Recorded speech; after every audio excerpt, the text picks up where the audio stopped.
The rain in Harmony Creek had a way of washing all the color from the world, leaving behind a town of muted grays and browns.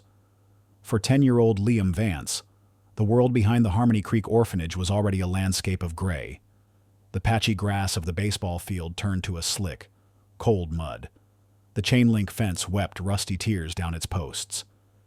It was a place of forgotten things, and Liam, a boy with no last name other than the one the state had given him, often felt like the most forgotten thing in it.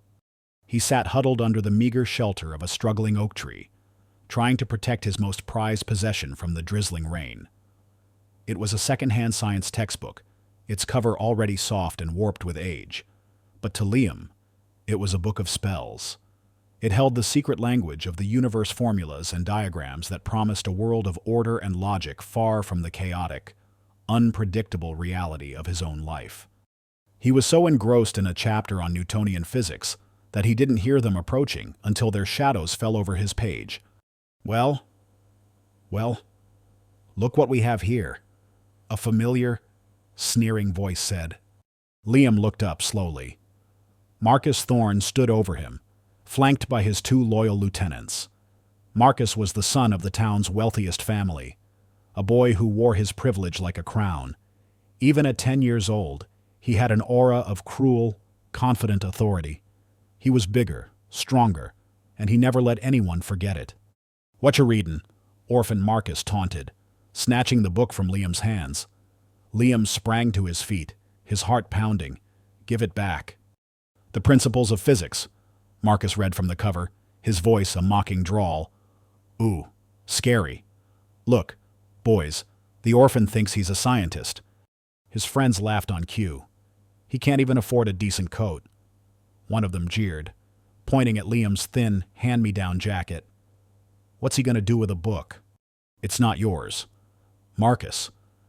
"Give it back," Liam repeated, his voice quiet but firm, his small fists clenched at his sides. This small act of defiance seemed to infuriate Marcus. He saw it not as courage, but as an insult. Who was this nobody? This orphan?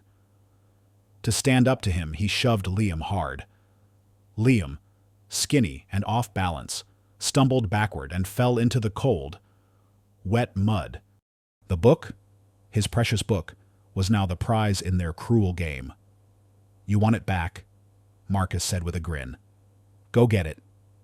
He tossed the book high into the air, and one of his friends, a clumsy, oafish boy named Kevin, caught it. They began to play a game of keep-away, tossing the textbook back and forth over Liam's head as he scrambled in the mud, trying desperately to retrieve it. Their laughter echoed in the gray, drizzly air. Finally, tiring of the game, Marcus caught the book. He held it up, looking at the complex equations on the open page with a look of pure contempt. "This is garbage for nerds," he declared. With a theatrical grunt, he ripped a handful of pages from the book's spine and threw them into a muddy puddle. Then another, and another. He tore the book apart, page by page, until it was nothing but a ruined, pulpy mess at his feet. He looked down at Liam, who was staring at the destroyed book, his face a mask of quiet, heartbroken devastation. "That's what I think of your science." Marcus sneered.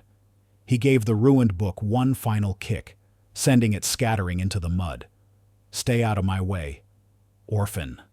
They swaggered off, their laughter echoing, leaving Liam alone in the rain with the shredded remains of his only escape. He didn't cry. The tears felt frozen inside him, a hard, cold lump of grief and rage. He just knelt in the mud, slowly gathering the wet, torn pages, as if he could somehow put the magic back together again. That's how Alara Miller found him. She was the director of the orphanage, a woman in her late 60s with kind, weary eyes and a strength that was far greater than her frail frame suggested. She had run St. Jude's for 40 years on a shoestring budget and an ocean of compassion. She walked over, holding an old black umbrella to shield them both from the rain. She did not ask what had happened. She already knew. She had seen the casual cruelty of boys like Marcus Thorne 1,000 times.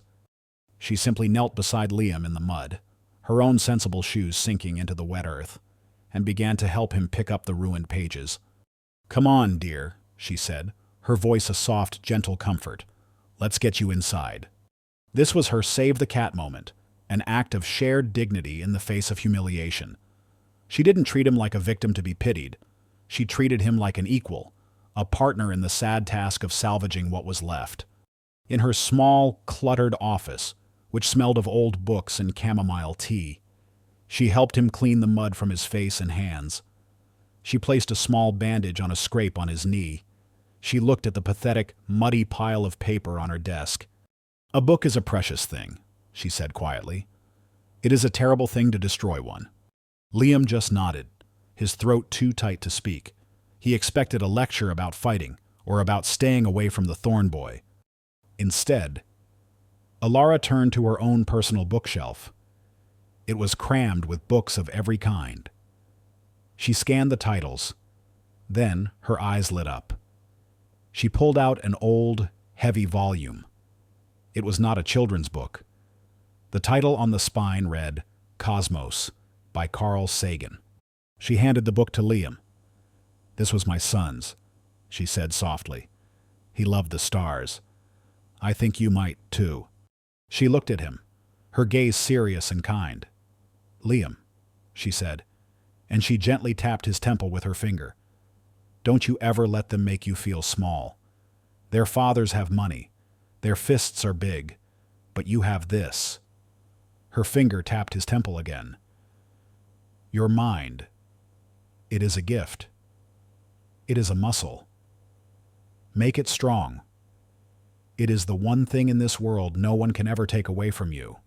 This was the seed. The moment a simple act of kindness became a prophecy.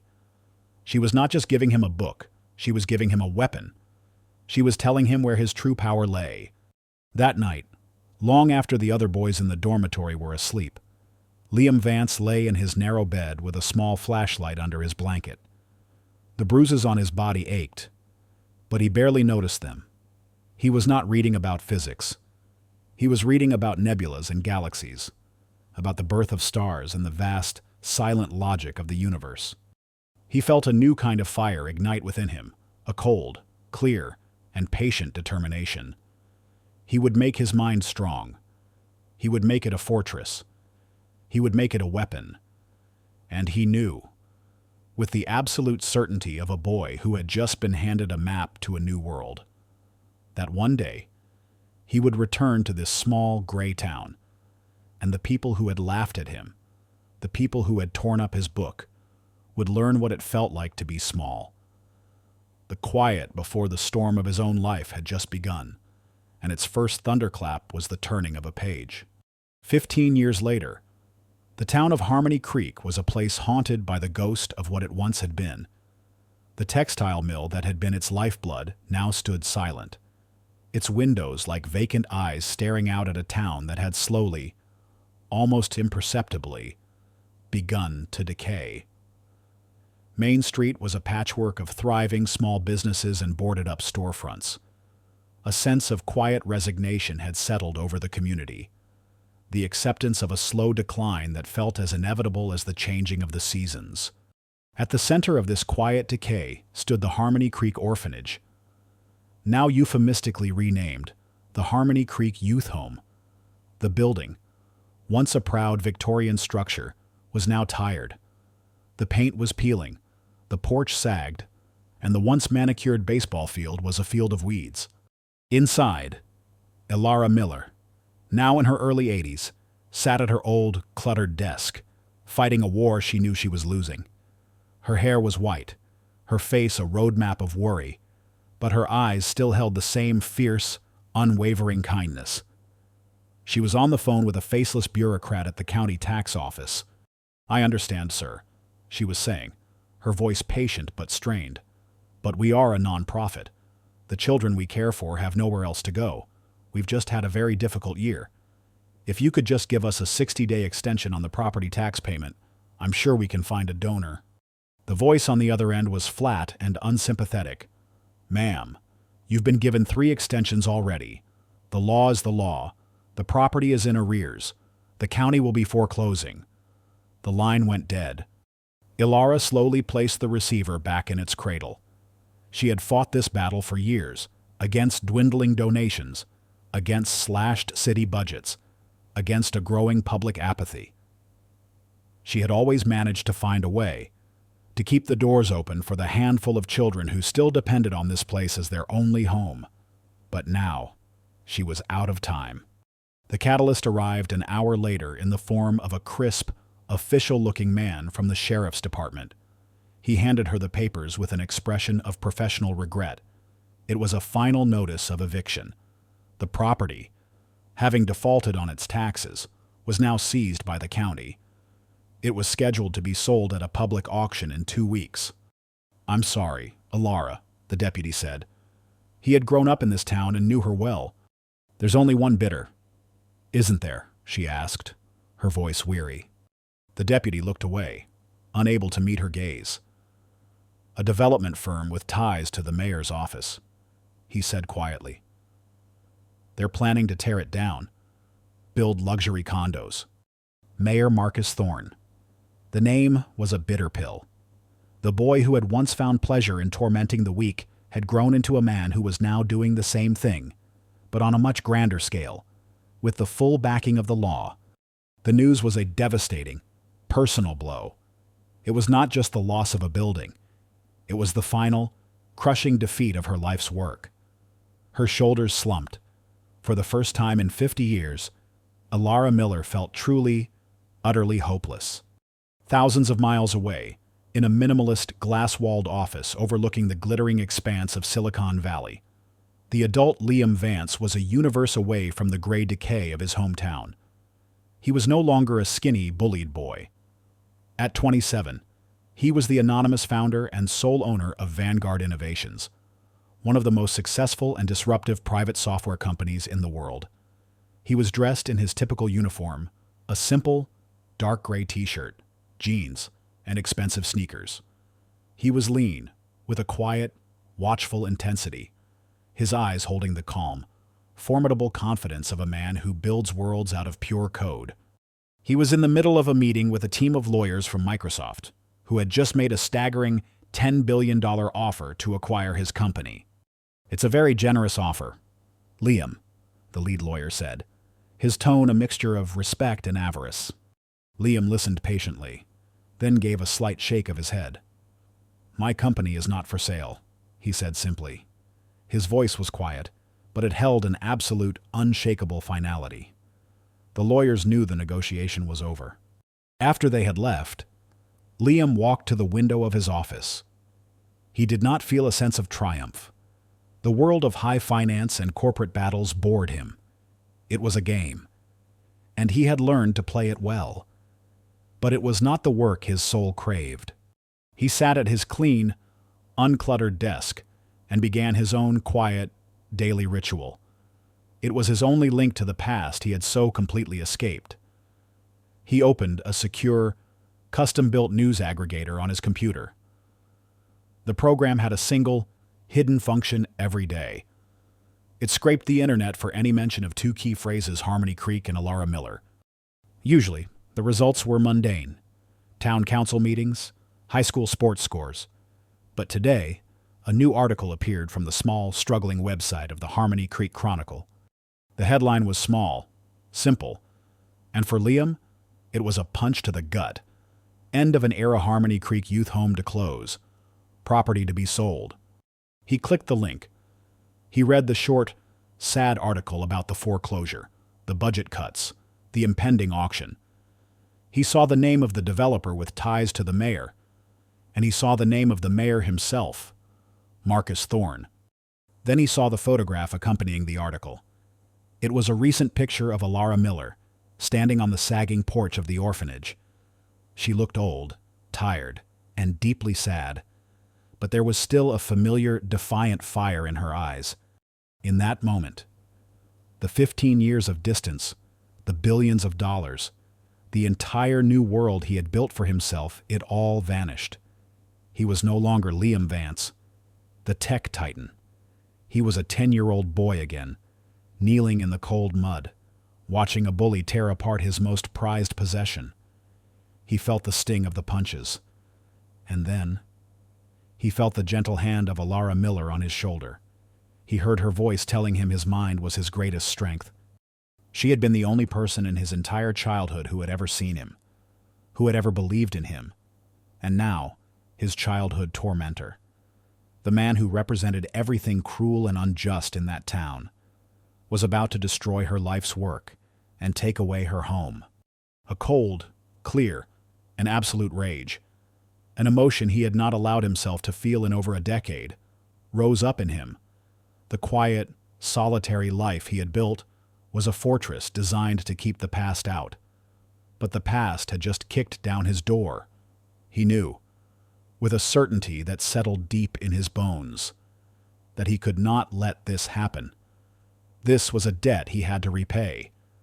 This was a battle he had to fight. He swiveled in his chair and picked up his phone. He did not call a lawyer or a banker. He called his personal assistant, a woman who was accustomed to his strange, sudden commands. Her voice on the other end was crisp and efficient. "Yes, Mr. Vance." "Sarah," Liam said, his own voice now quiet, but with a new, hard edge of purpose that had not been there a moment before. "Clear my schedule for the rest of the week. All of it. Sir, you have the Venture Capital Summit." "Cancel it," Liam interrupted, "and get the helicopter ready. I want to be in the air in 1 hour." "Of course, sir. What is the destination?" Liam looked at the picture of Alara on his screen. "I'm going home," he said. The sound arrived first. It was a sound that did not belong in the quiet, sleepy airspace of Harmony Creek. It was not the buzz of a crop duster or the whine of a single-engine Cessna from the local airfield. It was a deep, rhythmic, and powerful whump, whump, whump, a sound that spoke of money and serious power. All across the small town, people looked up from their morning coffee, from their conversations at the post office, from their work in their yards. They saw a sleek, black helicopter, a state-of-the-art Sikorsky S-76, slicing through the clear morning sky. It was the kind of machine they only ever saw in movies, a vessel for billionaires and presidents. It did not head for the airport. It did not head for the wealthy estates on the other side of the valley. To the utter astonishment of everyone watching, it began a slow, deliberate descent towards the most forgotten and neglected piece of land in the entire town, the Harmony Creek Youth Home.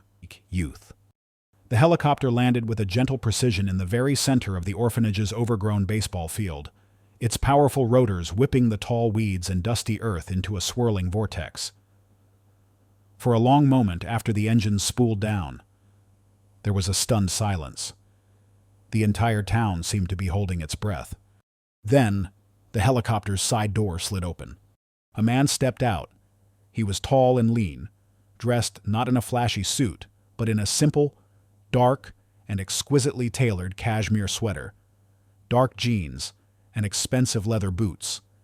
He moved with a quiet, unshakable confidence, his eyes, shielded by a pair of sunglasses, calmly surveying the scene. The townspeople who had begun to gather at the edge of the property stared, their minds struggling to process what they were seeing. They recognized the face. But it was like looking at a distorted photograph from a dream. It was the face of the Vance boy, the quiet, skinny orphan who had left town on a scholarship 15 years ago with nothing but a single, worn-out suitcase. But this man was not that boy. That boy had been a ghost, a nobody. This man was a presence, a power. From the sagging front porch of the orphanage, Alara Miller watched, her hand pressed to her heart, her face a mask of disbelief. She had seen the news article about her impending eviction go online, but she never, in her wildest dreams, imagined this. Liam Vance ignored the growing crowd of onlookers. He ignored the whispers and the pointing fingers. His gaze was fixed on one person only. He walked across the weed-choked field, his expensive boots leaving prints in the damp earth, and did not stop until he was standing at the bottom of the porch steps, looking up at the frail, elderly woman who had been the only source of kindness in his desolate childhood. He took off his sunglasses and she saw his eyes. They were the same intelligent, thoughtful eyes she remembered. But the boyish fear in them was gone, replaced by a man's quiet strength and a deep, profound affection. "Hello, Mrs. Miller," he said, his voice calm and clear, carrying easily in the silent air. "It's Liam." Tears welled in Alara's eyes. She had thought she would never see him again. "Liam," she breathed, her voice a whisper. "My dear boy, look at you." He walked up the steps and did something that sent a second shockwave of disbelief through the watching town. He wrapped his arms around the old, tired director of the failing orphanage and gave her a warm, genuine hug. He pulled back, a small, sad smile on his face as he looked at the peeling paint and sagging gutters of the building. "I was on the other side of the country," he said, his voice now loud enough for the onlookers to hear. "When I happened to read a story in the local paper, I heard you were having some trouble." He turned his gaze from the orphanage and looked out over the town, his eyes finally landing on the distant facade of the mayor's office in the town hall. "I've come home to help," he declared. It was not a threat. It was a statement of fact, a public declaration of his allegiance. His shocking first stop was not a display of wealth or a search for revenge. It was an act of loyalty. He had returned not to settle a score, but to protect the one person who had protected him. In his office in the town hall, Mayor Marcus Thorne had watched the entire spectacle unfold through his window with a pair of high-powered binoculars. He lowered them slowly, his knuckles white where he gripped them. His mind was a maelstrom of confusion and a dawning, unwelcome concern. Liam Vance, the pathetic little bookworm he used to shove into the mud for sport, arriving in a helicopter that cost more than the entire municipal budget of Harmony Creek. It was impossible. It made no sense. Thorne had orchestrated the orphanage's foreclosure perfectly. The land was practically his. The development deal was a sure thing, a quiet, profitable venture that would make him millions. He had dismissed the orphanage and its elderly director as insignificant, final obstacles. But the arrival of this new, powerful, and completely unpredictable version of Liam Vance was a complication he had not foreseen. It was a variable that did not fit into his neat, orderly plan. He felt a flicker of the old, familiar contempt for the orphan boy, but it was now mingled with a new, unsettling feeling, fear. He picked up his phone and called the head of the town council, a man he owned. "We have a problem." Thorne's voice was a low growl. "A new player just showed up. I want an emergency council meeting scheduled for tonight. We're going to push the vote on the orphanage property through immediately, before this gets complicated." Back on the orphanage porch, Liam and Alara stood together, a united front against the backdrop of the sleek, black helicopter, a dormant dragon waiting on the field. Liam's shocking return had upended the entire town. He had unveiled his new power, declared his intentions, and put his childhood nemesis on notice. The quiet, bullied orphan was back, and the game for the soul of Harmony Creek had just begun. The news of the emergency town council meeting spread through Harmony Creek like a grass fire. It was scheduled for 7 o'clock that very evening. The official agenda item was a single, stark line item: a vote on the immediate condemnation and sale of the property located at 1 Orphanage Lane, due to immediate structural and financial concerns. It was a blatant power play. Marcus Thorne, spooked by Liam's dramatic return, was accelerating his timeline, attempting to use the bureaucratic machinery he controlled to ram his project through before any meaningful opposition could be mounted. He was calling the question, forcing a final confrontation.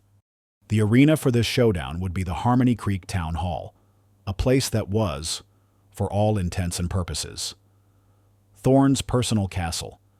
The building itself was a handsome, historic structure, but the council chambers had been recently renovated, paid for by a generous civic improvement grant from a Thorne-owned foundation. The new leather chairs, the polished dais, the state-of-the-art sound system, it was all his. He had bought the stage upon which he was about to perform his final act of conquest. This was Liam's gauntlet, a high-stakes battle of wits and resources, to be fought on his enemy's home turf, with less than 8 hours to prepare. He established a makeshift command center in Alara Miller's small, cluttered office at the orphanage. The contrast with his own sleek, minimalist world in Silicon Valley was stark. Here, the air smelled of old paper and lemon polish, not conditioned air and server exhaust, but the mission was the same. He sat at Alara's old wooden desk, opened his slim, carbon fiber laptop, and with a few keystrokes, connected to a secure, encrypted satellite uplink routed through his helicopter. He was bypassing the town's entire digital infrastructure, creating his own private, untraceable pipeline to his empire. A secure video conference blinked to life. On the screen appeared the faces of his 3 most trusted lieutenants, his sharp-witted general counsel, his ferocious forensic accountant, and his brilliant lead data analyst. They were his digital special forces team. "Good evening," Liam said, his voice calm, betraying none of the immense pressure he felt. "We have a change in priority.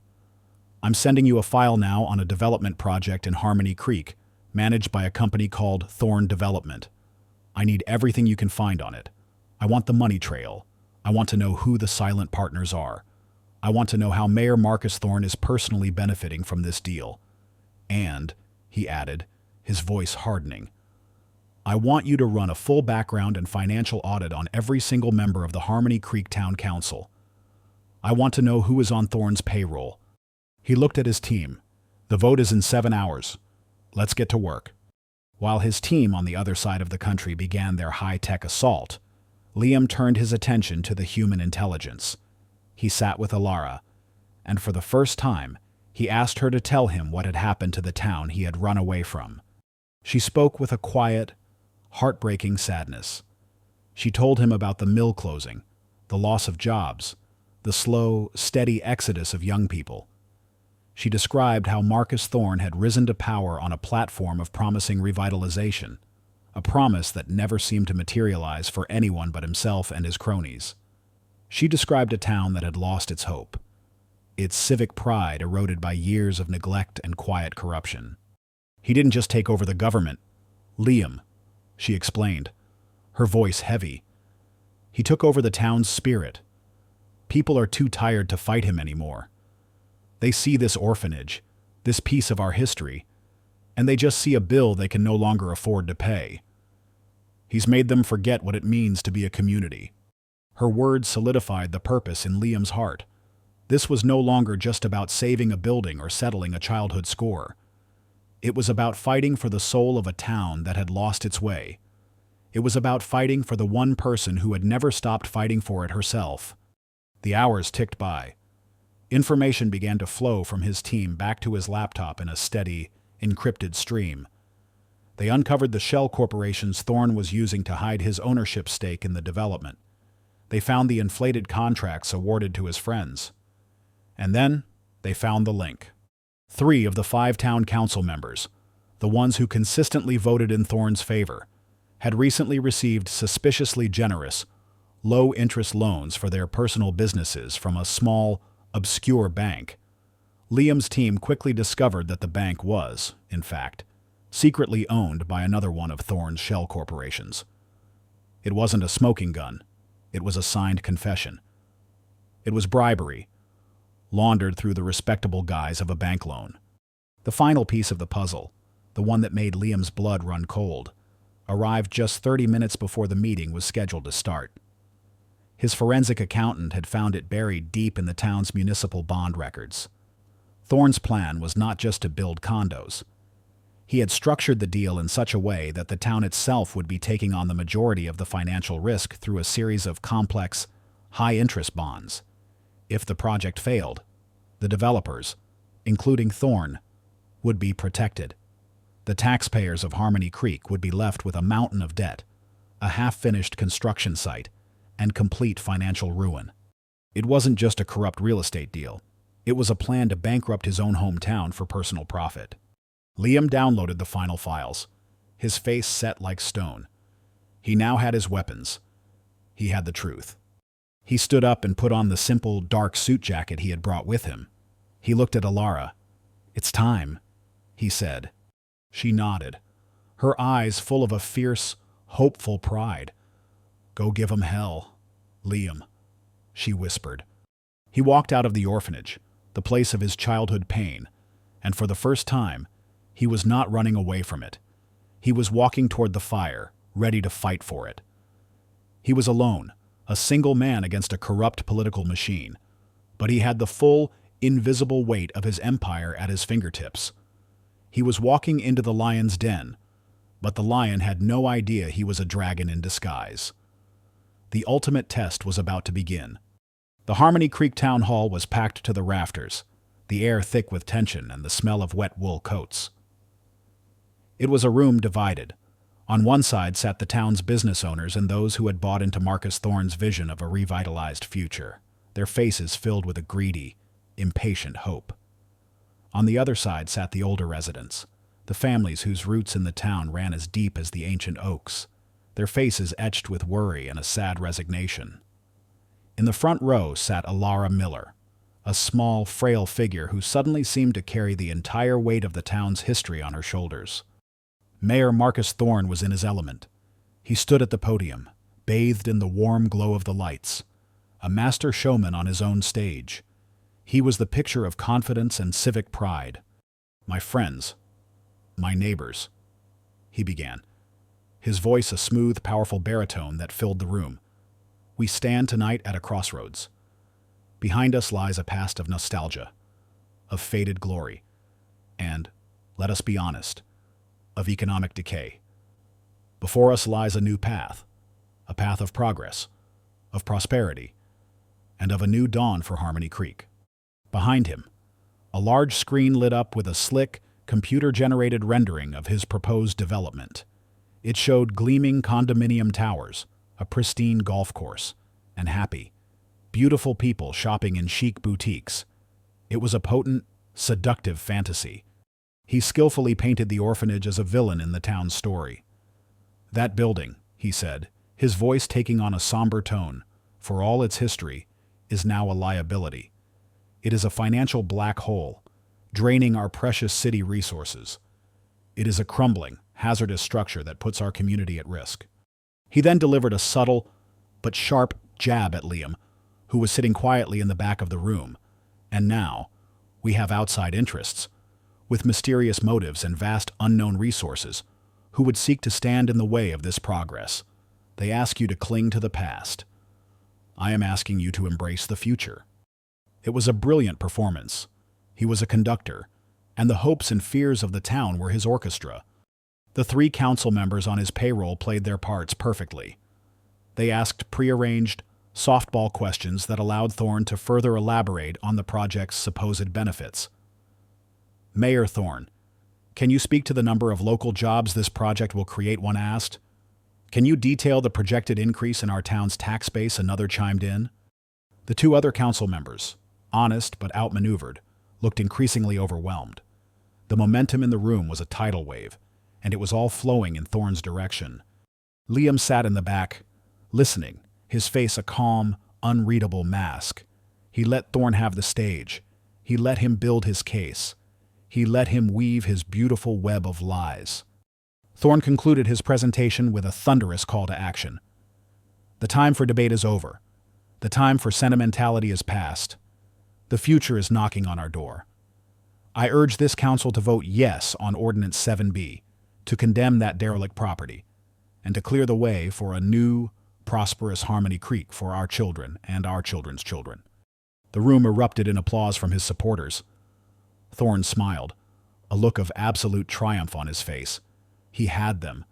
The town, the council, the future, it was all his. The council chairman, a man whose car dealership had received one of the generous loans from Thorne's bank, moved quickly to capitalize on the moment. "Thank you, Mayor Thorne, for that inspiring presentation," he said. "The council will now move directly to a vote on Ordinance 7B.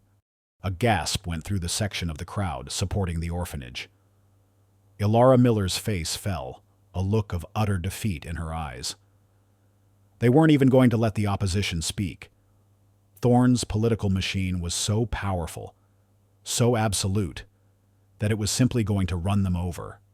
Wait! A single word, spoken calmly but with an authority that cut through the noise of the room. Every head turned. Liam Vance was standing up in the back of the room. The chairman scowled. "This is not a public debate, Mr. Vance. The time for comment is over."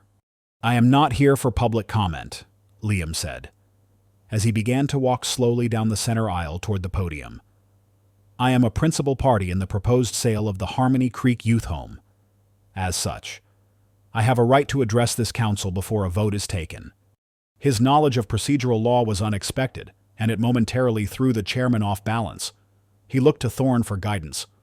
Thorne, annoyed but supremely confident, gave a small, magnanimous wave of his hand. Let the boy have his say. Let him flail and fail in public. It would only make his own victory sweeter. The chairman reluctantly nodded. "You have 5 minutes, Mr. Vance." All hope seemed lost. The vote was a foregone conclusion. Liam was a lone man, with 5 short minutes to stop an unstoppable political machine.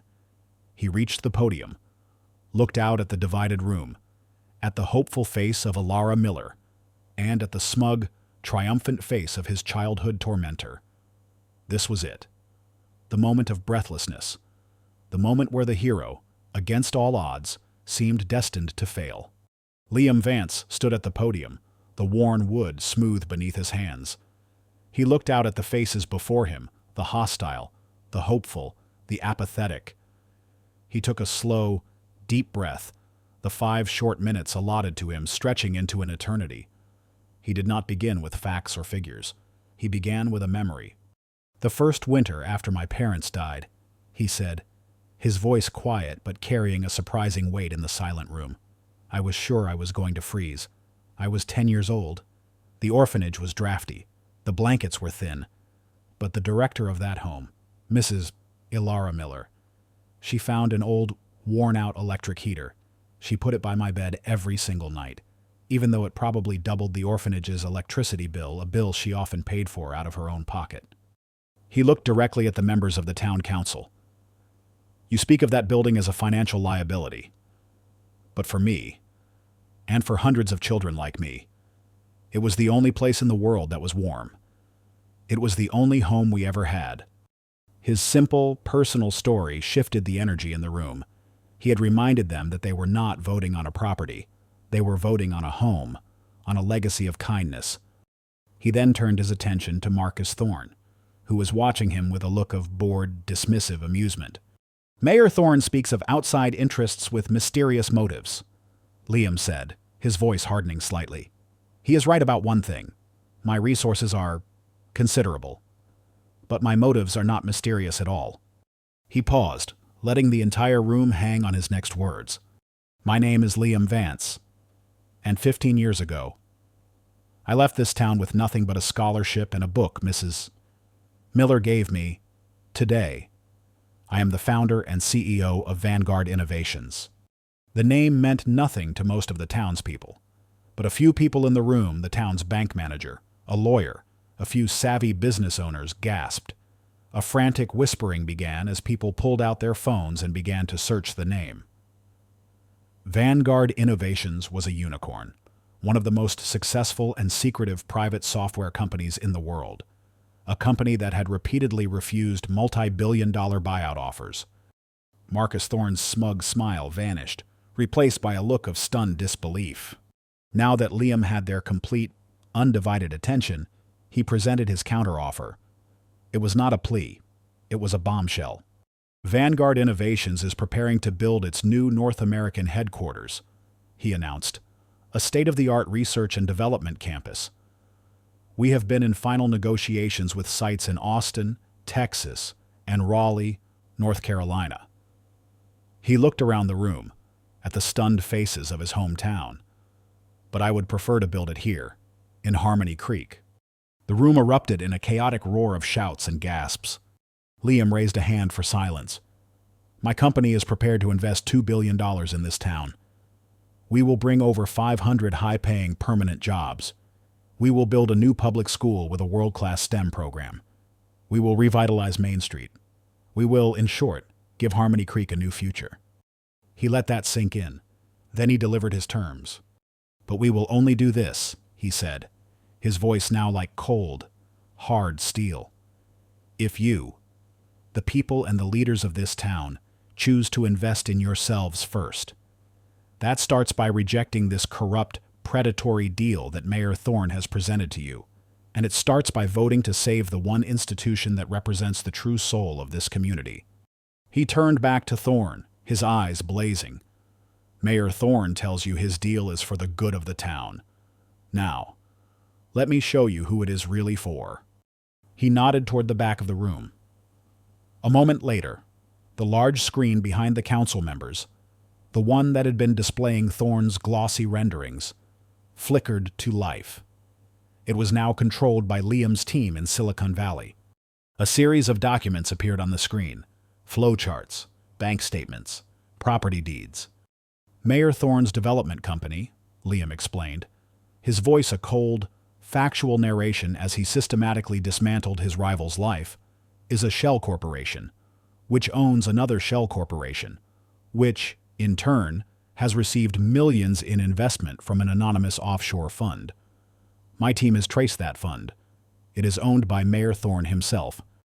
He brought up the bank records of the 3 council members who supported Thorne, and here, he said, are the records of the generous, low-interest business loans that 3 of our esteemed council members received from a bank that, it turns out, is also secretly owned by Mayor Thorne. This isn't a development deal. It's a racketeering scheme. The final document appeared on screen. It was the full financial projection for the deal. The one Thorne had not shown the public. And here is the final, ugly truth, Liam said. If this project fails, and its financial structure is designed to fail the town of Harmony Creek, which would have taken on the project's municipal bonds, would be left with over $50 million in debt. Mayor Thorne and his partners would be protected. The taxpayers of this town would be bankrupt. He isn't trying to save Harmony Creek. He is planning to gut it and sell it for parts. The vindication was absolute. The proof was undeniable, displayed on a giant screen for all to see. The mood in the room turned in an instant. The apathy and hope were replaced by a furious, unified rage. The townspeople who had been applauding Thorne moments ago were now on their feet, shouting, pointing, their faces masks of betrayal. They were not just a crowd anymore. They were a jury, and they had just heard the verdict. Marcus Thorne stood by the podium, his face ashen.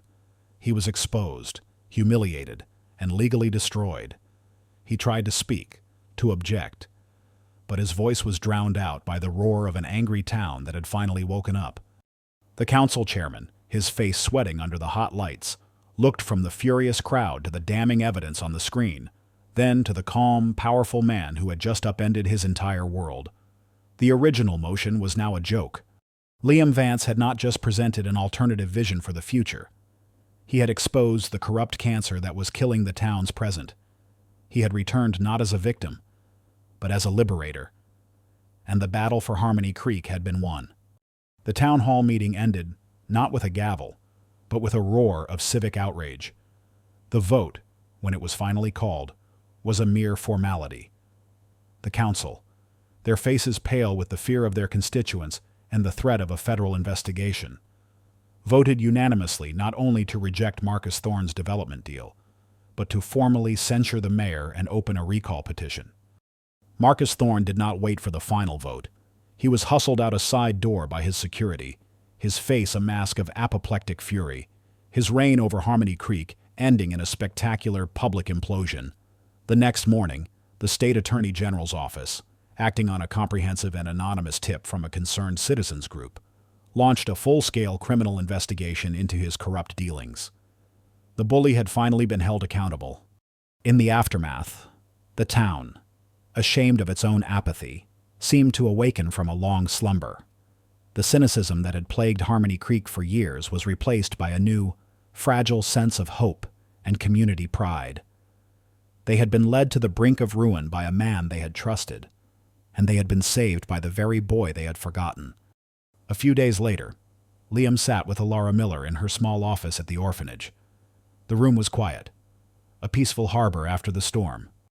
You didn't just save a building, Liam, Ilara said, her old eyes shining with a pride that was almost maternal. You saved this town from its own worst instincts. You reminded them what it means to be a community. Liam looked out the window at the familiar, worn-out baseball field. You're the one who saved me. Mrs. Miller, he replied, his voice full of a quiet, profound gratitude. A long time ago, in this very office. You gave me a book, but you also gave me a shield. You told me my mind was my strength. It just took me 15 years to learn how to use it. She smiled, a warm, gentle expression. Well, you were always a very advanced student. Motnam Sao. Harmony Creek was a town reborn. The air itself felt different, charged with a new energy of optimism and growth. The rusted skeleton of the old mill had been safely dismantled, and in its place, the new, stunningly modern, and environmentally sustainable campus of Vanguard Innovations was nearing completion. The construction project had brought hundreds of high-paying jobs to the town, just as Liam had promised. Main Street was thriving, its boarded-up storefronts now replaced by new cafes, boutiques, and small businesses started by local residents who once again believed in their town's future. But the most dramatic transformation was at the top of the hill. The Harmony Creek Youth Home had been completely renovated from the ground up. It was no longer a place of sagging porches and peeling paint, but a beautiful, state-of-the-art facility. A new library was filled with thousands of books. A high-tech computer lab offered classes in coding and graphic design. The dormitories were warm, bright, and comfortable. It was no longer a place of last resort. It was a place of new beginnings. Liam had not just saved the orphanage, he had adopted it. Through his new philanthropic arm, the Harmony Creek Foundation, he had created a permanent endowment for the home. But his greatest gift was his Paying It Forward initiative, a massive scholarship fund, personally guaranteeing a full-ride college scholarship to any university in the country for every single child who spent more than a year at the Harmony Creek Youth Home. He was ensuring that every forgotten child would have the same opportunity that he had to fight so hard for. On a perfect, sunny Saturday afternoon, Liam Vance stood on the newly refurbished baseball field. The grass was a perfect, lush green. The chain-link fence was new. He was not dressed as a CEO. He wore a simple t-shirt and a worn baseball cap. He was playing catch with a small, quiet boy of about 10. The boy, whose name was Sam, was bookish and shy, much like Liam had been at that age. He was throwing a baseball with a clumsy, awkward motion, his frustration growing with each errant throw. "I can't do it," the boy said, his shoulders slumping after one particularly bad throw. "I'm no good at this." Liam walked from the pitcher's mound over to the boy. He knelt down, so they were at eye level. "You're thinking too much about the target," Liam said gently. "You're forgetting about the foundation. Your feet. Plant them. Feel the ground under you. That's where the power comes from." He adjusted the boy's stance, then placed the baseball back in his small glove. "It's okay," he said, his voice soft. "The first step isn't about throwing a perfect strike. It's about believing you have a right to be on the field in the first place." The boy looked at him, a flicker of understanding in his eyes.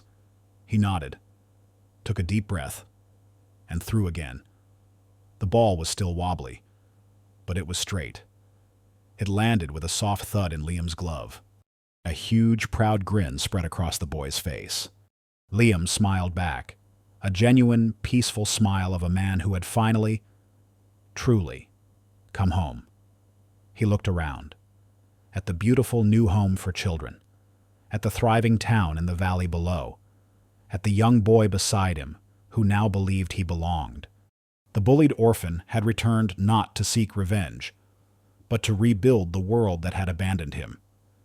He had faced his childhood tormentor and had won, not by destroying him, but by building something better. He had found his peace, not in a distant, glass-walled office, but right here, on a dusty baseball field, passing on a lesson of strength and belonging to the next generation. If this story stirred your heart, if it reminds you that courage can alter destinies, and that light always finds a path even in the deepest darkness, please leave a comment. Share this story with those who need inspiration. Like, subscribe, and hit the bell to never miss our upcoming stories.